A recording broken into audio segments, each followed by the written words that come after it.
Let's bring in Minnesota Democratic Senator Amy Klobuchar. She's ranking member of the Senate Rules Committee, and she's just back from a trip to Eastern Europe, where she met with leaders in Baltic states on Russia's border. She traveled there with Republican Senators John McCain and Lindsey Graham, and they called for even harsher sanctions against Russia. Senator, thanks for being with us. Well, thanks, Elaine. It's great to be on. So let me start off by asking you, what are leaders in the old Soviet bloc saying about the president-elect's stance towards Russia and Vladimir Putin? Well, for many of these countries, it's been 25 years since they declared their independence, and they have never been more concerned than what's happening right now.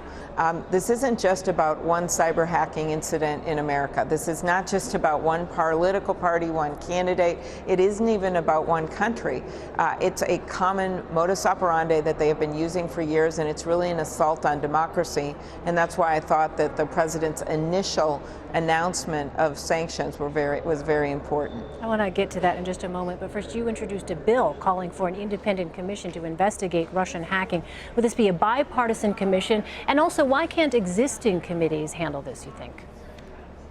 Well, we want the existing committees to do their work, but I think this comes to the level where you want to try to get as much out there with the public as possible, and you also want to have a force that's pushing intelligence agencies to declassify as much as possible that doesn't put people in danger, because the public has a right to know what happens in our country, but also I think this will help to prevent other cyber attacks in places like the upcoming elections in Germany, in France are very important.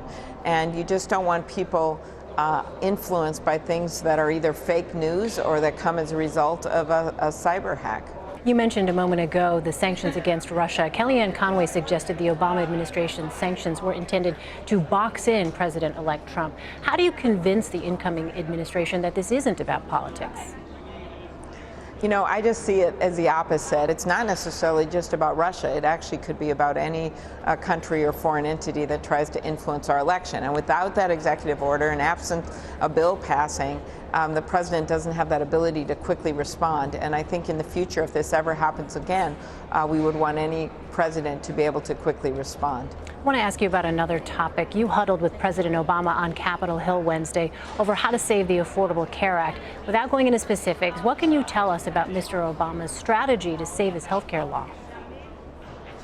Well, I think, first of all, the president talked more broadly than simply about the Affordable Care Act. He talked about the progress that has been made from the time where he first came into office. So there was discussion about that, and he sees the Affordable Care Act as part of helping people. He also mentioned something that I deeply believe in, that there are reforms that we can make to the bill. In my mind, and I'm not certain every issue that the president brought up, but in my mind, the bill has been a beginning and not an end.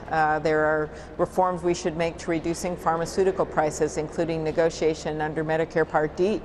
There's some reforms we can make with the exchanges, some of them on the state basis. And there are other reforms that I support, like repealing the medical device tax. So the president didn't go into all of that, but I think his message was, if you're going to repeal this, you sure better have something to replace it with. And right now, we're not seeing that from the Republicans.